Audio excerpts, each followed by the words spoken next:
Hunter x Hunter episode 37. These were the notes I had. So 37, I'll refresh your memory. We'll do a mini recap here. Hold on, let's fucking... Hunter x Hunter episode... I wish I could fucking spell. 37. Let's get some images up. So they've just left Heaven's Arena. They go back to Whale Island. And we learn some things. Now, this is easily the best Hunter x Hunter episode so far. I think it might be better than 38.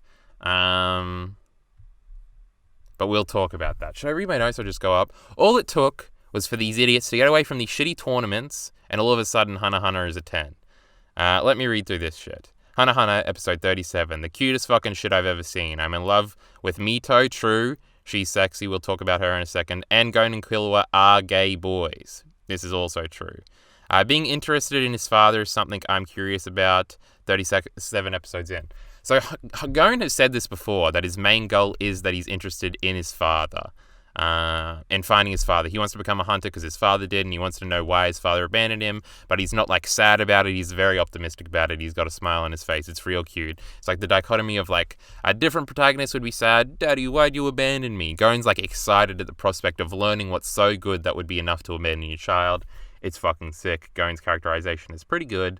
And it had been up until this point. But now at 37 episodes in this episode where they ask, like, do you want to know about your father? Even I am like, fuck yeah, tell me some shit. This is interesting. I'm interested in this. We've learned enough about Gon to be interested in him being interested in his father. And his father has got enough, like, build-up of, like, the other hunters talking about how they know him. The one weird dude without the mouth talked about him. I don't remember if Netro talked about him. But, like, some people have talked about him being like, oh yeah, Ging, we know him. Lamau. So that was good. Killua being this is all over the place. Killua being awkward about affection is cute. When him and Gon are having this conversation about like what they're going to do moving forward, and Gon is just very forthright, right? He doesn't care about how he's perceived or anything. Again, it's kind of the Luffy Kid Goku thing. We did the fucking chart. Do I have to do the chart again about shonen protagonists and put them all on the fucking scale? Gon's down there at that end with the good ones. So he doesn't give a fuck, but Killua is like weirded out. He doesn't want to show affection, things like that. What's this gay Gon boy talking to me about? But he realizes he's in love. It's great. It's cute. Their interactions are really good. Bath scene and everything. All that. Having no goal outside of being Gon's friend is great. I've heard this talked about before about how this is like a great aspect of how basic Killua's character is, but it's really cool. I agree. Him having like, he doesn't know what he wants to do. Maybe he'll find an alternative goal. But right now, it's just like he wants to be around Gon because it's fun. I like a lot of the motivations in Hunter x Hunter in that they're simple and not complex. Sort of, I can see why everybody calls this fucking show a deconstruction. Because it's like, you would tie it, like, tying being the Hokage to be, like, saving the world, basically, and finding peace is cool, and it does make things lofty, and, like, we gotta save the world. I don't think Hunter x Hunter overdoes this. I think the Chimera Ant arc, I think I heard somebody say that it's sort of like the world is on the line if they don't stop the Chimera Ants, I guess. I don't know. Don't judge me about my knowledge about this arc. But, like, Hunter x Hunter feels very personal. I've heard, I think Miller's told me this before about how Hunter x Hunter is just about them sort of wandering around and sort of, like, the destination not being the point, the journey being it, and these weird misadventures and different arcs, and all that shit. And I like that about the show. I didn't think I would, but I do. It's just like, why does Gon want to find his father? Because he's curious. Because, yes, I'm curious too. It doesn't have to be that complex. That doesn't have to be something tied to it. We have to find the father to get the secret thing to save all the people. It's just, he's curious. And Killua just likes hanging out with Gon, so he's going to continue to do it. Yeah, whatever. York New is a great name, and I'm excited to see what happens. This is true. They're building up like this York New. Firstly, I've grown accustomed to liking the name. I'm excited to see what happens here. I'm excited to see all the characters reunite. I'm at least invested in that. I feel like I was building up to another point there, but we forgot, so fuck you. Yeah, excited to see what happens. I'm just like, and Hisoka's going to be there. The Phantom Troop is supposedly going to be there. They're tying the Greed Island shit into here. I hear this arc is good. I'm very excited for like everything to culminate. It feels dramatic. It feels big. I want to see it. Whereas like Heaven's Arena seemed like a little bit of like a smaller arc, and so did the going to save Killua from his family or whatever. And the Hunter exam felt a little bigger than both of them, and then this one seems like it's going to be the first like big arc. Or maybe they're all little small arcs, which I wouldn't necessarily be against. All it took was stepping away from these tournaments for this shit to get good. Character interactions. This was a big thing in this episode, just characters interacting. I can see people like more action-based, plot bro types, like thinking these episodes were boring or whatever, but they were easily my favorites. Just Gon and Killua being cute together, and then the grandmother and Mito being cool together and playing off of each other and playing off of Gon. Not really Killua that much, but it's all like real cute stuff. Mito being characterized as a nice girl, only to be feisty is perfect. She, in the first episode when Gon leaves, she like reminded me of like a Pokemon mother, where it's like, okay, go off, I'm not really a character, goodbye. I always thought her character design was really cool. And this part where Gon like reunites with her, I was like excited. It was real cute. Hey, I forgot about this Pinky Promise thing. Because I watched the first episode so long ago. All these little gag cutaways, I think they've done more of these recently. I don't think this is the first time they've done them, but they are really funny and cute. And them eating and shit. This moment with Gon was real cute too, where they talk about Mito's trying to throw out the thing, but not really, and the grandmother always put it back. Them just running around, cute as fuck. All these character interactions, they'd be cute as fuck. Holy shit, look at this art style. Look at little Zushi in the 90s art style. God, we gotta watch this show. Look at this shit. Look at this shit. Look at this shit. Alright, we can't think about that too much now. We're getting distracted. What are we talking about? Well, yeah, she reminded me of like a Pokemon mother, and then for her to come back and have all this personality, I'm in love with her. Let's go. It's perfect. Her being mean and naggy, as they say, real fucking cute. Just adds to the character dynamics going on. Grandma has great chemistry too. We don't really know much about her. They explained sort of the backstory of the family as well. She's not from Gon's father's side of the family, but Mito's side of the family, which I guess is Gon's because they're cousins. They get into their backstory too. It's real cute. I'll talk about that in a second. Where like Mito's father and mother were the ones that died in the car crash, which is what Gon had been told. What else has a thing where like, oh, Harry Potter is like that, where Harry's told that his parents died in a car crash, but it wasn't true. It reminded me of something. I just placed it. And then on the other side, like both of the grandmother's sons had died. And then on the other side, it was Ging's father who went missing in a fishing accident. That's left open-ended. I wonder if he's actually alive somewhere. I'm very interested about Gon's mother, even though I think the point is that like we're not supposed to be. Because Gon doesn't care because Mito is his mother, which was an incredibly cute moment, which we'll get to in a second. Embarrassing stuff is adorable, and her and Ging's relationship is great, and I like that it isn't romantic and that they are cousins. It's real cute and borderline romantic between Ging and like the cousin. Even though there's a massive age difference. If they were to remove the cousin aspect, they could very easily go that route of her admiring him. But I like that they are cousins, and it just is a separate relationship for that. For whatever reason, this reminded me of something that didn't do this. I can't exactly place it, but that was real good. But yeah, her being embarrassed all the time at everything the grandmother would say is real cute. I audibly awed when Ging said to Mito when he came back that Gon's mother and him were separated. That was real cute for whatever reason. He just said that. It seems sad. I want to know what happened there. I'm sure we'll find out eventually. I wonder if she's important. Do you want to come and see me? That's how the episode ends. He plays the cassette thing because they open up the thing. I liked how you had to have both Nen and the Hunter license to get in. It was clever. They didn't even over-explain that. It was a little cute thing. But like the episode ending with, do you want to come and see me? And the answer obviously being yes from Gon and yes from the audience is like real poignant, to the point, cute shit. Now before we move on to the next episode, let me go back and recheck because I'm sure they're saying something real quick. But I was exited out of there looking at my notes for a second. We're on 10 viewers now. No, there's not that much comments. Hana, Goat Gon is insane, bomber, asshole, Bisky, Pog. Yeah, he doesn't even really consider Ging his father, I think. It's just that Gon is a cute, curious boy. York knew Arc is Kino AF. York knew was better in the 97 because 2001 couldn't nail Kurapika's eyes, and Hatred is good. Also, soundtrack is cool in 99. Mito listening into their conversation was so good. Yes, when she hears Gon talk about how like he doesn't really care about his mother because Mito has always been his mother, that was real cute. Gon also mentions that there is a girl his age on the island. I feel like that's setting up for something later. Also, seeing Ging as he's younger and he sort of looks like a sexier Gon is cool. I liked that. Everything was basically really good in these episodes. All these little moments were really cute. This one, where I really like this moment. It sort of paused in his face for a little while. It was good stuff. But I don't know, does Chad have anything else to say about that? It doesn't seem like it. I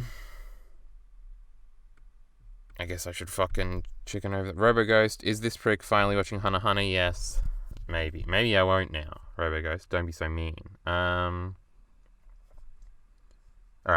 Episode 38. The old intro about being a hunter is back and it was cute and I popped. True. They weren't playing the Heavens Arena rules or the Ten stuff. Or the Nen stuff, the introduction to Nen. Last episode, I don't think they had a secondary intro. Here, they came back with the wild beast monster thing or whatever. That was cute. I like that they brought that back. Hunters are selfish creatures, which was a line that Ging had on the cassette tape. That was really cute. Not really cute. That was a cool line. I like that. Doesn't listen to the part about his mother. Gon doesn't, and I was like, fuck you, I wanted to hear that. But Gon, obviously, it's important to him. Mito is his mother. I don't have a lot of notes here. What else happened at the beginning there? There was another thing that Ging doesn't want to meet Gon. He's sort of like scared of it, and he talks about how he's going to try and avoid Gon, and Gon has to be good enough to like sense him out. That was good. I liked that. That's a cool, like, adding another layer to this scenario. We also see Ging, like, properly. I guess this is what he's doing right now. He's on some cyclone island. He was on two beasts, on the head of one, on the head of another, flying around. It seemed like a volcano was going on in the background. It was real cute. I liked it. It was interesting that we actually like saw him. I thought they were going to kind of keep it a mystery. Him in front of the thing with the motorcycle in the background. That picture is real cool. So I thought that was going to be the only image. I think I've seen that he got like fat later on. I feel like I've seen like the panel of Gon meeting his dad. I know they're like hanging out together currently in the manga or something. I feel like I've heard Best Guy Ever talk about that a few times.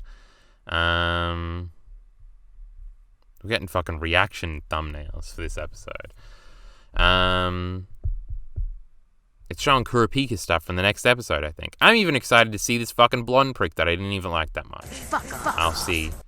Who's fucking off? Cool Dog Fuel? I was like, Cool Dog Fuel is following. That's nice. And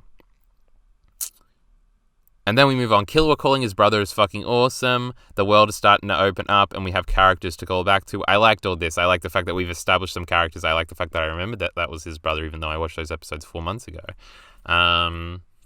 And the fact that he calls the like maid dude beforehand, and you have the frame of Gon remembering, and then Killua says put Piggy on, and then Gon imagines a piggy, but then it's actually his brother because his brother's a fatty and he's making fun of him. That was real cute. I like the little detail that he has to call the maid dude first to get put through to the brother. That was a real good, like, they have like a 2-sentence conversation, but the fact that they kept that in, or like felt the need to put that in, was real good. I like that. Even the fact that he calls the butler first is cool. Character interactions again. It was big these 2 episodes, so that's why I liked them so much. The brother being an otaku was cool, and it characterizes the family more too, by proxy. And the fact that they allow him to be like this and aren't disgusted with it, or something generic. The fact that he's just like allowed to be like a part of an hardened assassin family, but he's also just a little otaku weirdo, is cool. They mention Greed Island for the first time here. They get the little memory card. They've also got the ring that they're ignoring. I guess you can't use Nen when you got it on or something, so they're not interested in it right now. I'm sure that'll probably be the most important one eventually. The cassette tape fucking deleted itself or whatever. It's a whole thing. But they mention Greed Island. They're looking for it. That's why he calls his brother. It's all good. I don't know. I didn't have his detailed notes for this one because it was the one I watched most recently. Did anything else happen that I missed? They say goodbye on the boat again, paralleling the first episode. It's cute.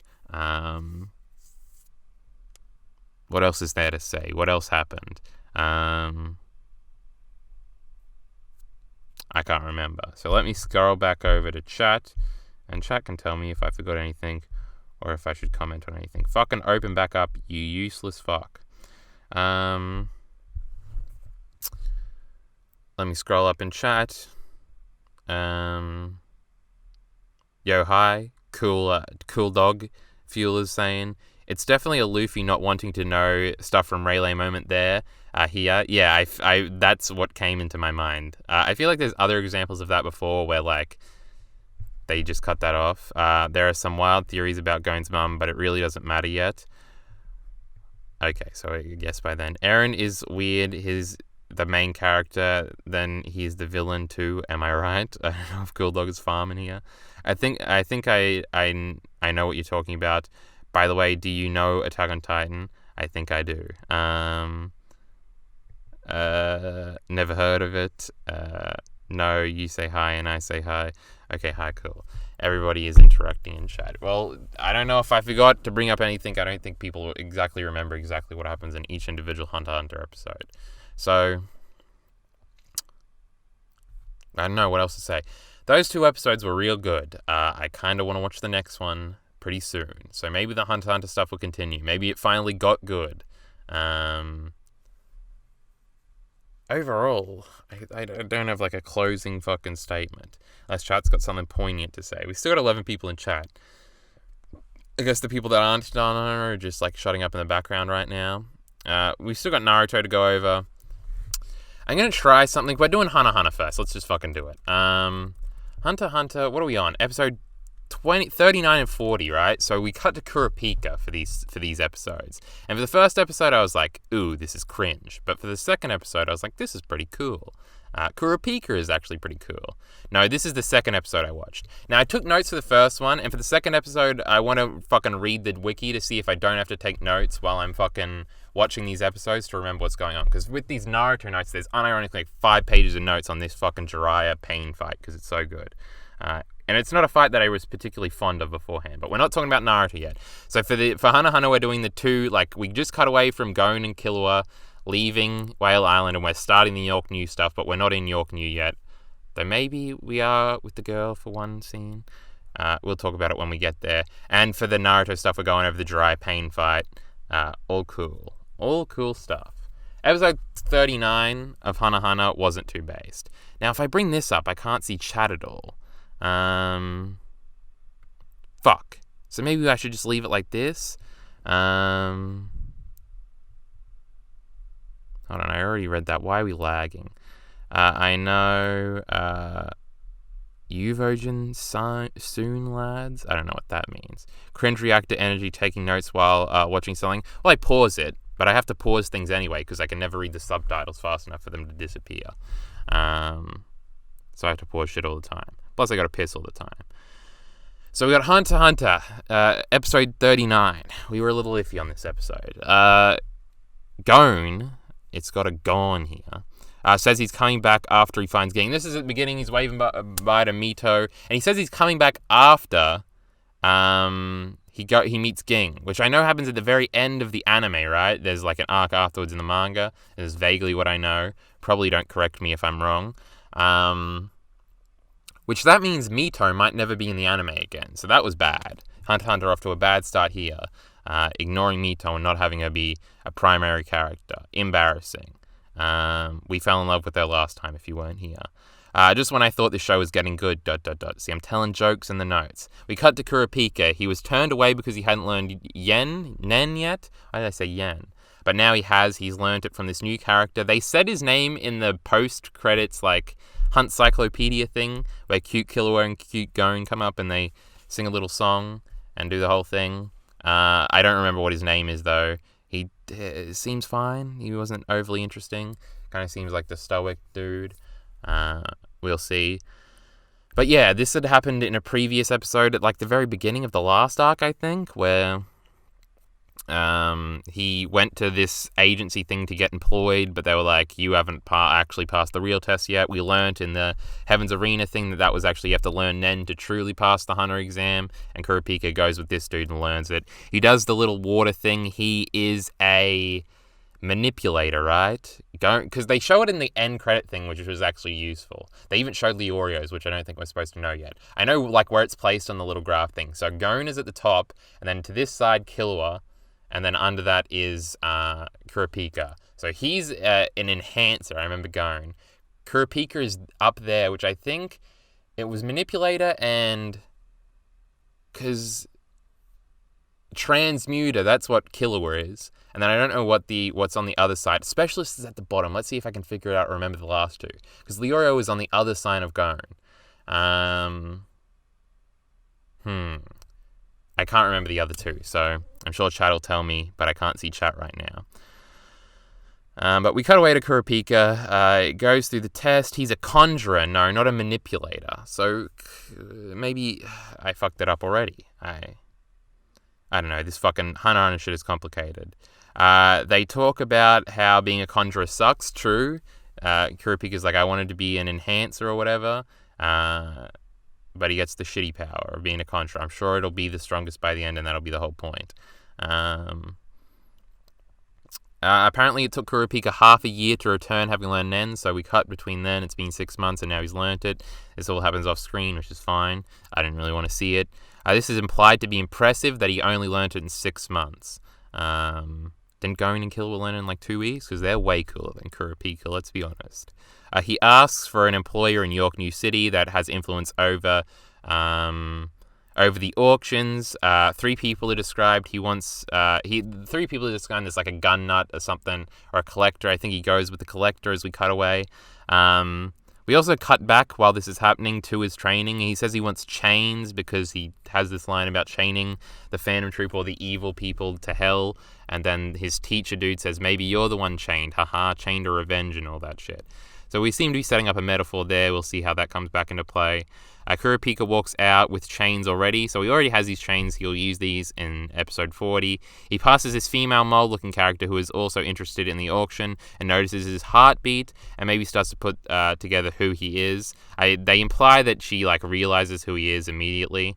This like is teased again in the next episode, but I already know about this character. I think it was in a Super Eye Patch Wolf video. He talks about how much he likes this little mole girl character who can seemingly read minds. I think they spoiled that in a Hunt Cyclopedia thing too.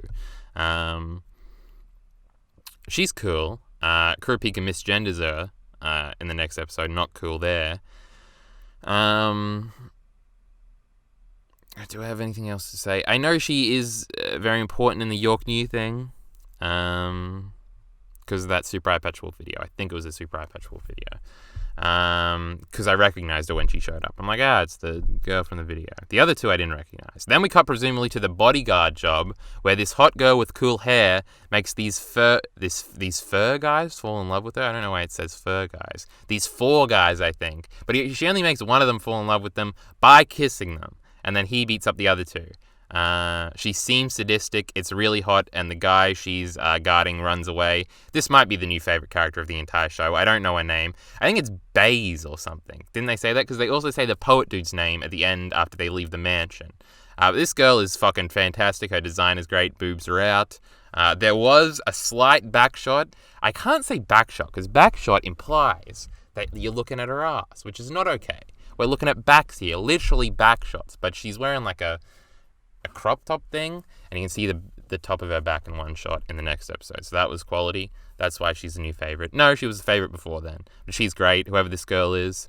But yeah. And she laments that she'll have to find a new employer. Oh yeah, the guy she's guarding runs away too. I don't know what the fuck he was so scared about. But yeah, that's how we introduce her character. Then we cut to this dude drawing. He's actually writing because he's a poet. And being hunted by the police for stealing corpses, apparently. Now, this dude is sort of characterized at the beginning as like a bad guy. And then in the mansion, he's sort of like a cool dude that we like.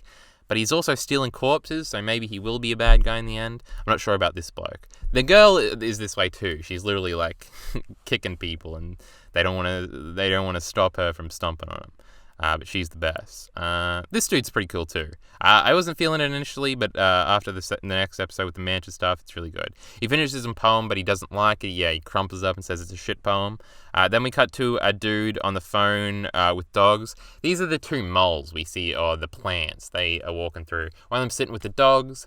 He's on the phone to somebody, presumably like his girlfriend, saying he can look after them or something. I wonder if this will be elaborated on, since it seems like his character is done. Though it doesn't, because in the next episode he has they reveal that like the people of the mansion have this dude tied up, and they're like, we don't need this idiot anymore. And the dude with the dogs is like, he's like a little torn, it seems, about the ethics of what he's doing. He sees the dude tied up and he's like sweating a little bit, while the other dude is like fully down with like killing this dude, presumably.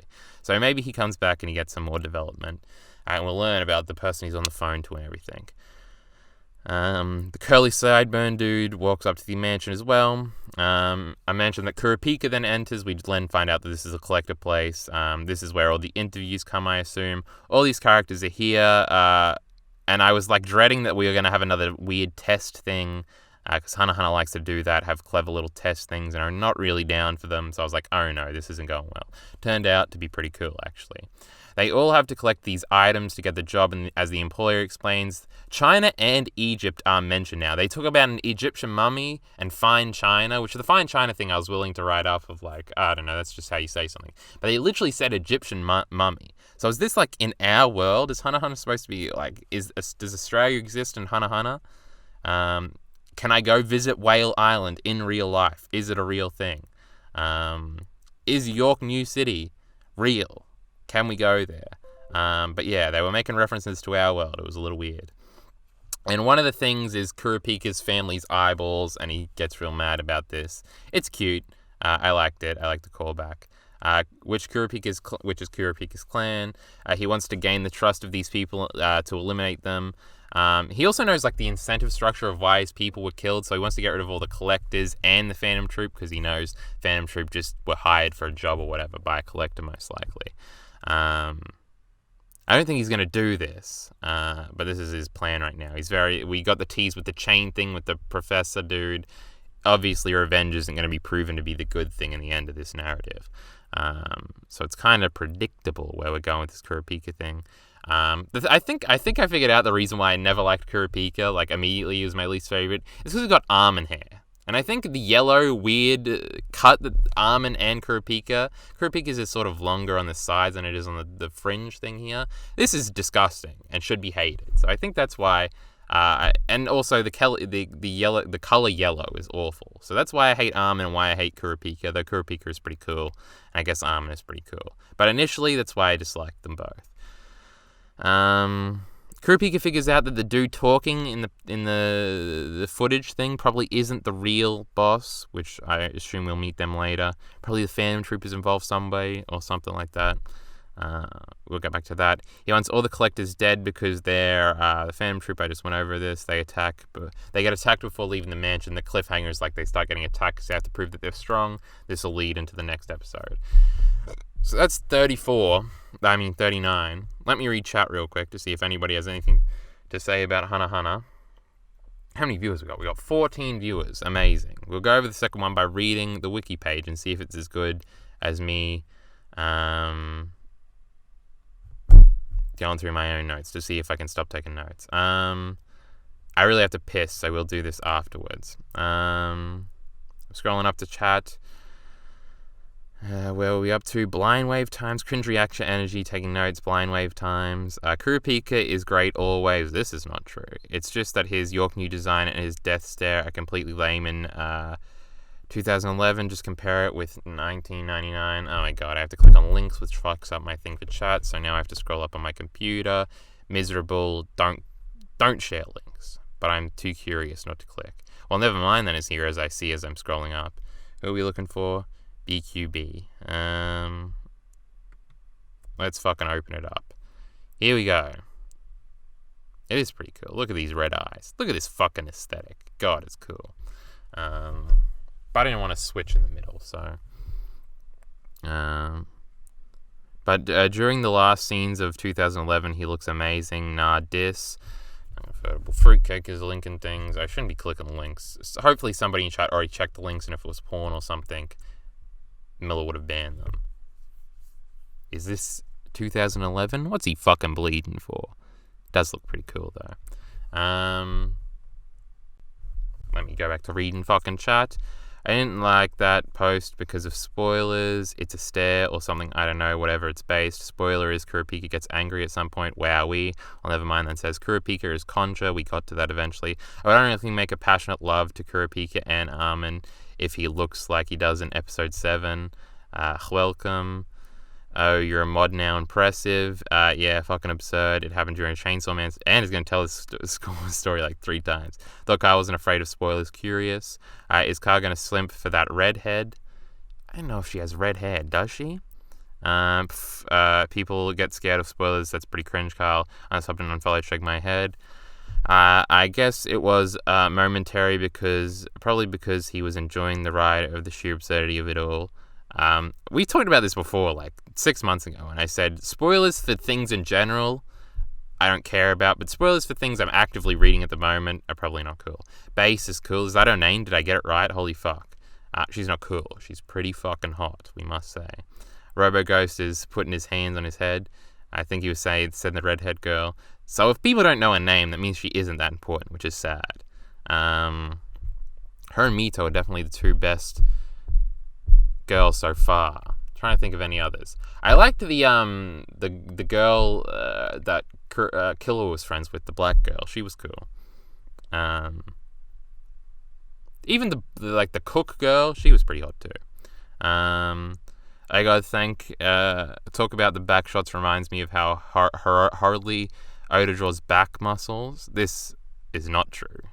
At least not the One Piece stuff I was up to. There are some very good Nami back shots. Based, more like based. I'm a woof woof for her all day. I don't know, I'm not into the fucking subservience thing, but I'm into watching her do it to other people. Cool, her ability works on the audience too. York New is New York. No, it's clearly York New. RoboGhost is fucking stupid in chat. I don't know what he's talking about. Well, the Hunter x Hunter map is just our map upside down. Attack on Titan stole it from Hunter x Hunter, it seems. Is this the hamster woman? I don't know if she has a hamster. Crazy Eyes, always good. Ripped off Attack on Titan, shake my head. True. Why did Hunter x Hunter rip off Attack on Titan? A little weird.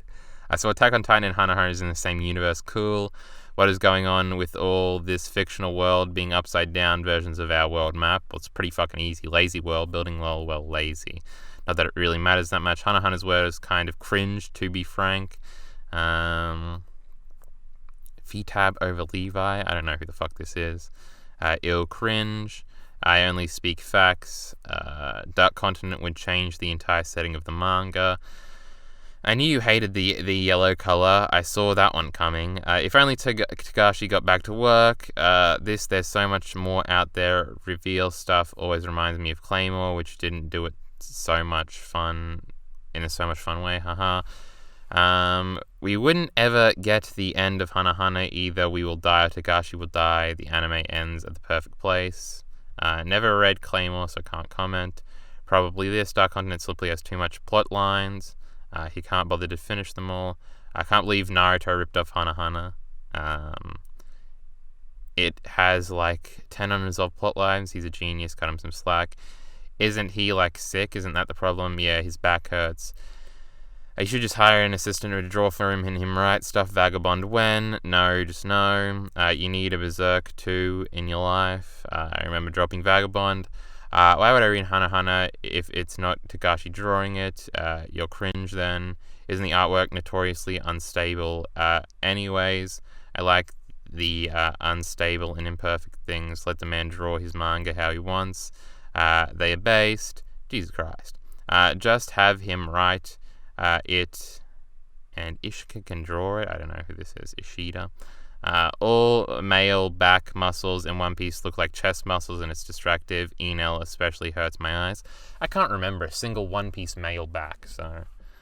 But who gives a fuck about male backs? The best girl is the one Hisoka tried to fuck. True, she is coming back. I saw in the preview. I guess the whole fandom troop is showing up next episode, so that's cool as fuck. The pink-haired girl is good. Hunter x Hunter girls are good.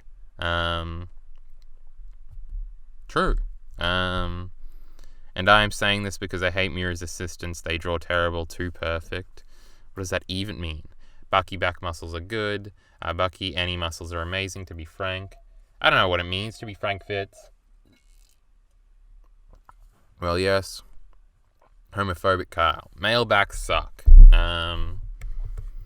Always got that vibe. Well, I need a piss, so what the fuck are we watching?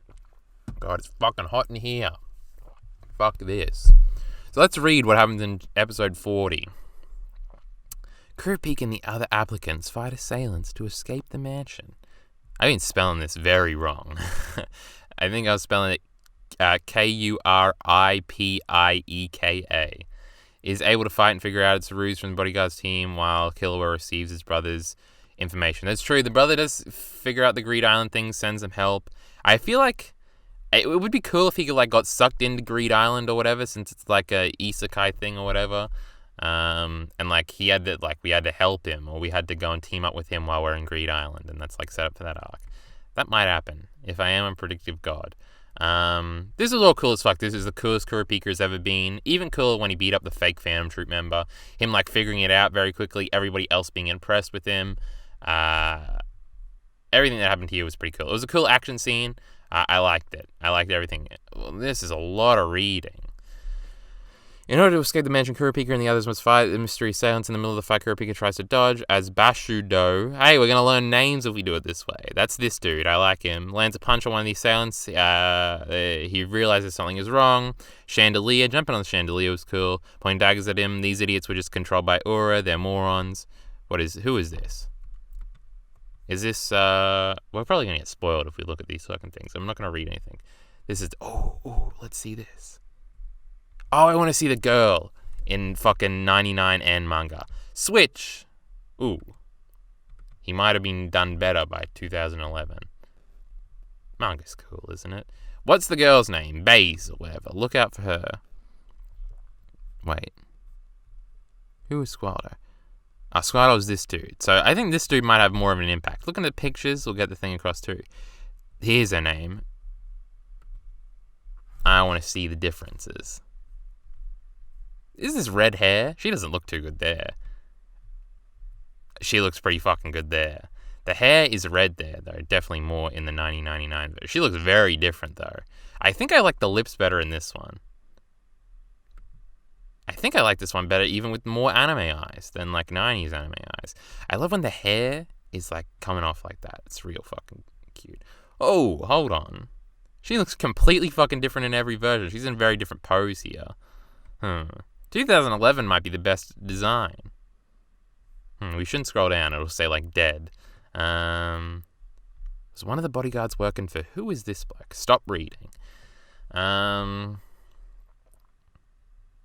Instant lover. They say it in English. It's kind of cute. Killua gets this design. It looks very... It definitely looks like it should be in the 90s version. It's like...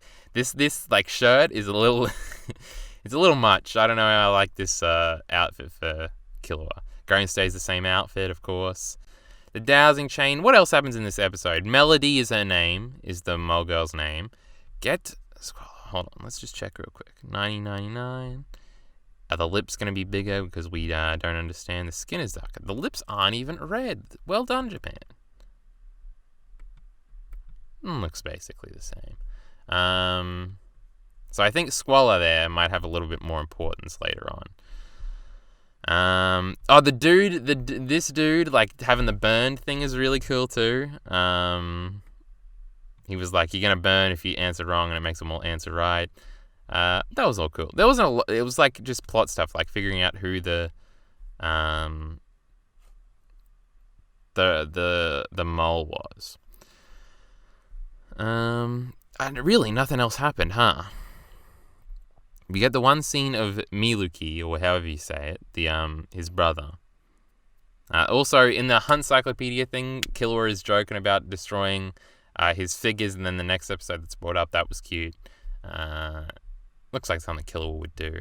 I don't know. I guess Which way do you like it better, if I read it through it that way or with the notes? It's a little better with the notes, huh? But it could just be the differences in the episodes. There's not a lot to talk. Oh, it's a back shot right here. Look at this shit. Might get in trouble. Let me scroll back up to chat and see what they have to do.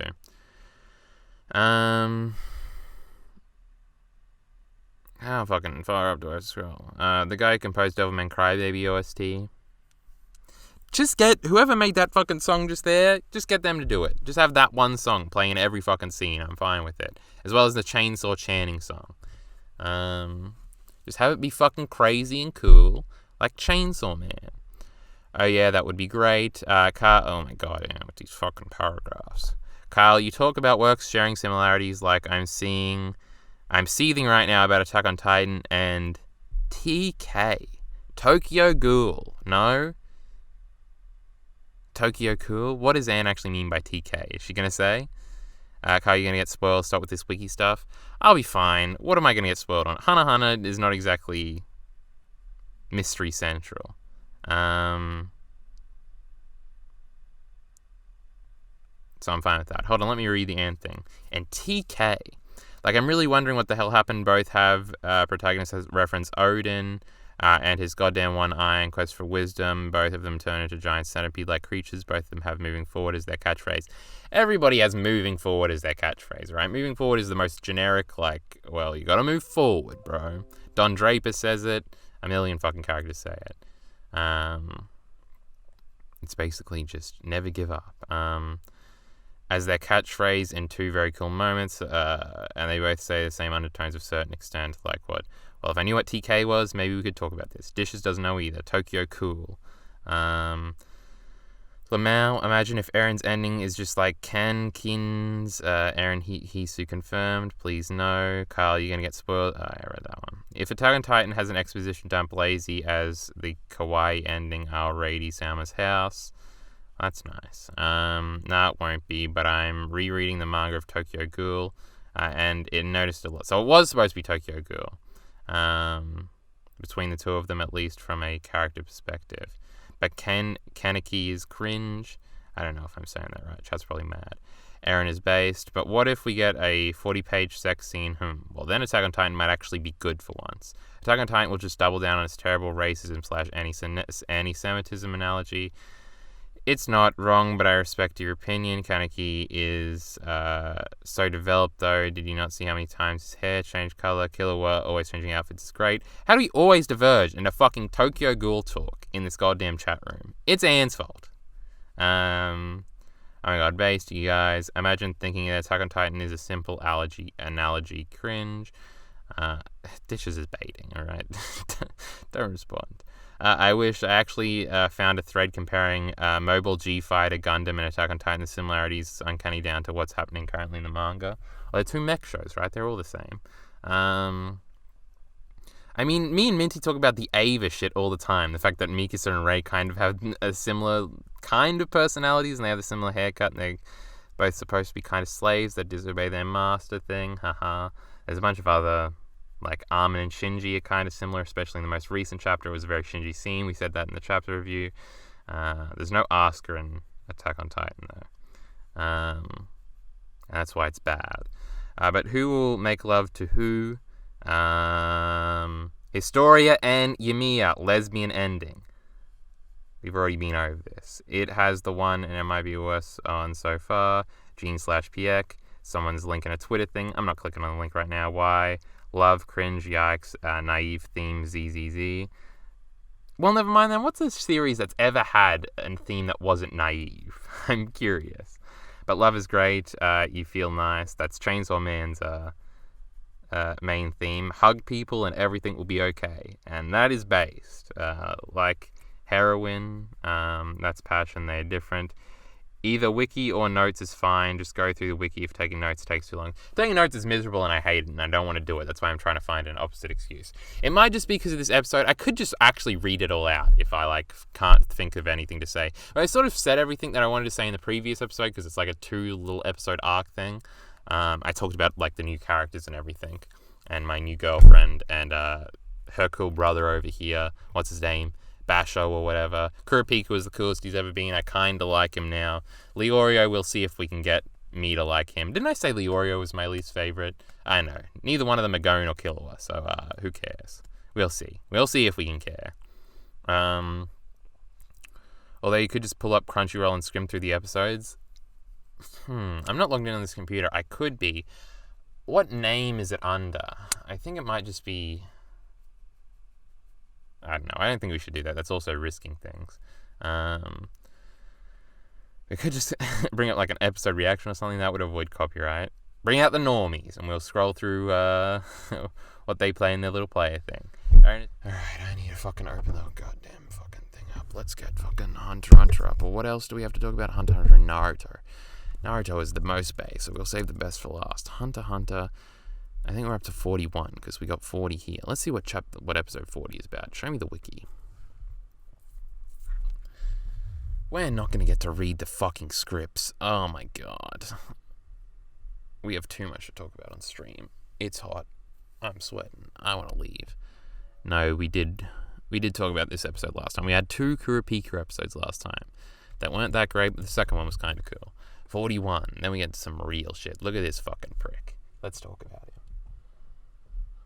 Oh, it's fucking hot. Trollo or whatever the fuck. They haven't said his goddamn name yet, I don't think. They just call him Chief. But I don't know his fucking name is Trollo or Trollolo or whatever the fuck. I love that Hisoka looks at him with Kuma eyes, just like he looks at Gon. It's really cool. I've been waiting for this prick to show up. I thought he was going to be a floor master in Heaven's Arena because he was in the outro for the Heaven's Arena thing, but they didn't change it again because it was also for this arc. I've now seen all the weird character designs in the outro and the intro now. That's cool. All the Phantom Troop members, I've seen them all now. Kind of met them all. I love generic good guy Phantom Troop member, who's probably like the most evil one there. Just the dude that kind of looks like Kurapika, but he's got different colored hair and he's short and he's just like wide-eyed and like, this is a fucking shonen main character right here, but he's a bad guy. They go on the computer, they're trying to figure out Greed Island, they go into the Hunter-only website, that was cool. Miluki showing up, this happens later, I'm just going to talk about the next 2 episodes and whatever comes to my mind. Him saying that, like, the last time I went outside, I was like 10, was really cute. I like the fat kid, I want him to stick around. I think he's going to get, like, absorbed into Greed Island and they're going to have to go in and save him. That'll be part, like, a side mission in Greed Island. God, look at my queen here. Look at how hot she is. I love the hair. The hair is great in Hunter x Hunter. But there was one girl that doesn't have good hair, but I've adopted her as my daughter because I really like this girl. This one here. Apparently Miller doesn't even know her name, so she can't be that important after this arc. But I love that she's super bratty. Queen shit. This is my daughter. Don't make fun of her. I am this man who is clearly her actual father. But in the most recent episode, she can write not prophecies, but fortune teller things or whatever, but she can't read them or whatever. She doesn't bother to read them. She can't tell her own fortune. It's a whole thing. She's told some fortunes of people who are going to die at the auction because the fucking Phantom Troopers decide they're going to steal everything. This dude being like wide-eyed and like a nice boy and not that edgy, though he looks edgy, like especially that shot where Hisoka's just looking over at him and he's like reading something and literally cooming. Hisoka is the coolest motherfucker in the room, isn't he? He shows up late, everybody doesn't like him, they don't trust him, and he's actually not in the Phantom Troop to be friends. He's actually probably just wants to fight this dude. He's number 4. I don't know if they're ranked in terms of how strong they are, but it's all fucking cool. Neon is my daughter's name, don't make fun of her. Well, let me see if I can jog my... Glasses Girl fighting Gon, but she uses the wrong hand because Gon extended his right hand, so she had to do the right hand to be polite. Miller says she is best girl in the series. I like her already. I ship him already. I want him to be married, and I want it to happen fast. It's not going to happen. This was a very Dragon Ball moment. I remember when Goku, at some point, he goes to visit Bulma in East City. I can't remember which one Bulma lives in. Probably East, because that's Japan. Japan's in the East, and the whole Japanese thing. This scene was really good, too. These 2 Hunter x Hunter episodes were really good. But there's like a scene in Dragon Ball where Goku like comes on like a street fight where everybody's like, step up one, step up all, fight this fucking prick over here, and Goku beats up the dude that's beating everybody. It was cute. And then the police officers come and break it up or whatever, and Goku's like, I gotta go see Bulma, and she's like, you don't know Bulma, you little shit. And the cop goes with him, and it's funny, the cop gets to be the straight man, so Bulma doesn't have to be the straight man, and her and Goku are being wacky, and Bulma's leaving school because she thinks it's lame, and she already knows everything because she's a genius. And he's like, the cop's like, what are you doing out of school? And she's like, well, fuck you, I'm rich girl, you can't do shit to me. And he's like, rightio, and he leaves. Dragon Ball's good. Also a 10, maybe. This scene was really good. The backstory with the little mole girl, I guess I bet she was hot previously. I bet that's where we're going with this.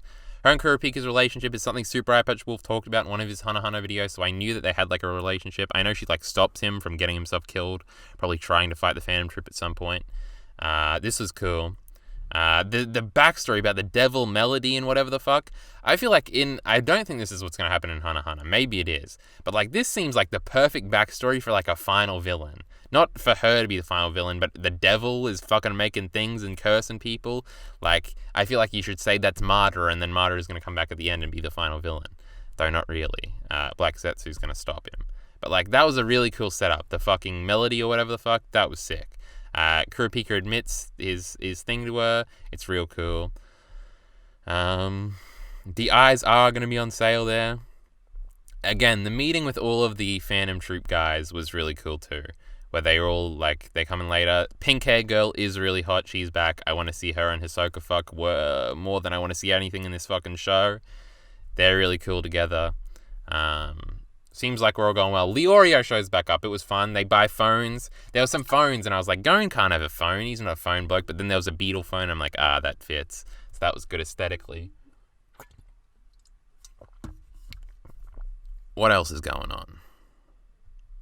As the day wanes, nearly all the Phantom Troop members have gathered except Hisoka. Him arriving, the dude's talking about how they're going to kill Hisoka because he doesn't show up, and him already being there. That was fucking sick as fuck. I feel like Hunter x Hunter is the slow burn, and it's starting to pay off in a lot of ways. I was excited to see Leorio come back. He was really cute, playing off of everybody, especially Gon. Killua did call him a fucking moron. That was unnecessary. He only knew 10 and didn't know like the other stages of Nen. That was really cute. There were a bunch of little gags that are paying off. Like, I had never, like Hisoka, obviously you've heard of Hisoka through everything just existing in an anime space. But, like, when he showed up, I wasn't instantly drawn to Hisoka, didn't think he was that cool or anything, but it's a slow burn to the point now where he's interacting with all these new characters, and he's our way in, because we know him, and, like, being positioned behind him in that way, it really works effectively to be like, Hisoka's cool as fuck, he's gonna kill all these blokes, it's gonna be fun, I want to watch it.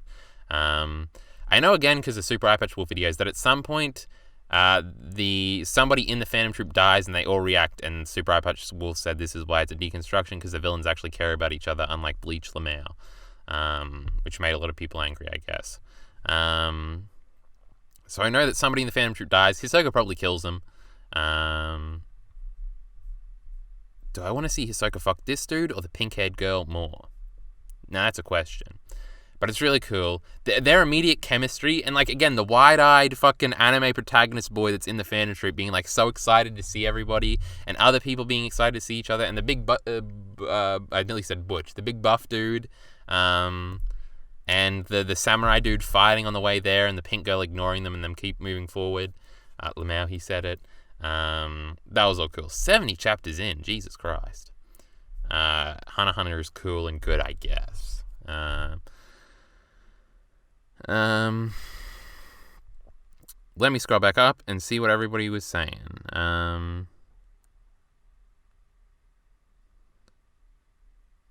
Where was I up to? See if somebody can remind me about things that happened in these 2 episodes if I missed them.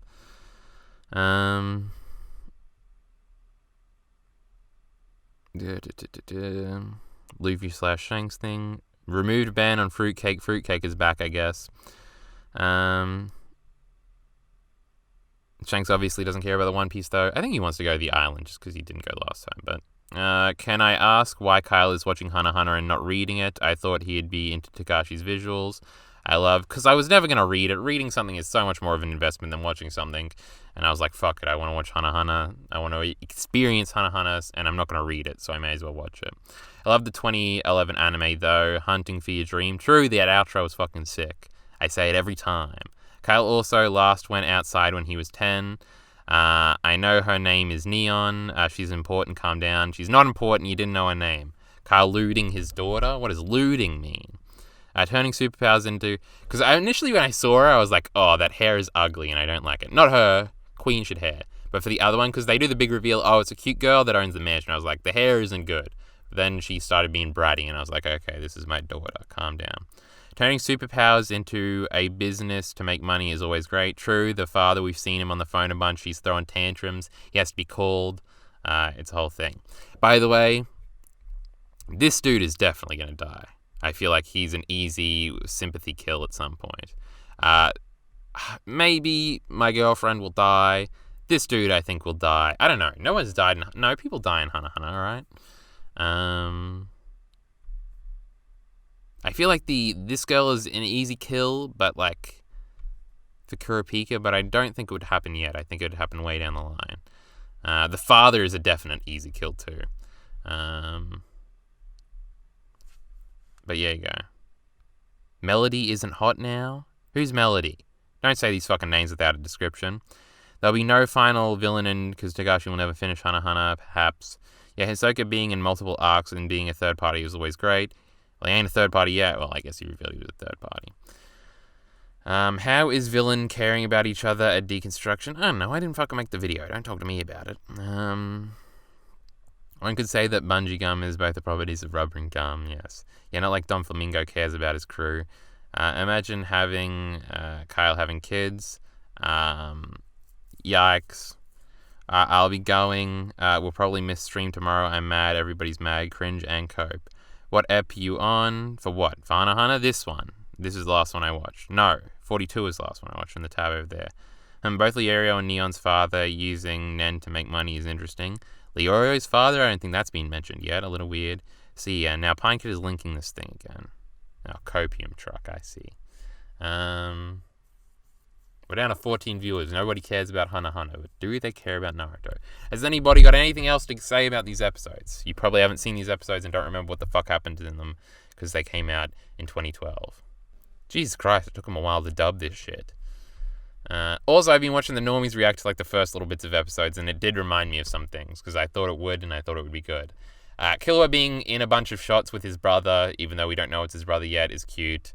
I'd forgotten that Hisoka killed an examiner or whatever last time. It talks about how strong, like it shows how strong he is. Netero being introduced is cool, now that I realize he is the dude that fights the ant dude later. I feel like the reaction I had when this dude showed up of like, haha, it's that character I recognize is going to be tenfold when fucking Cell Jr. or whatever the fuck that's in Miller's profile picture shows up. But that's like 3 arcs away, I think.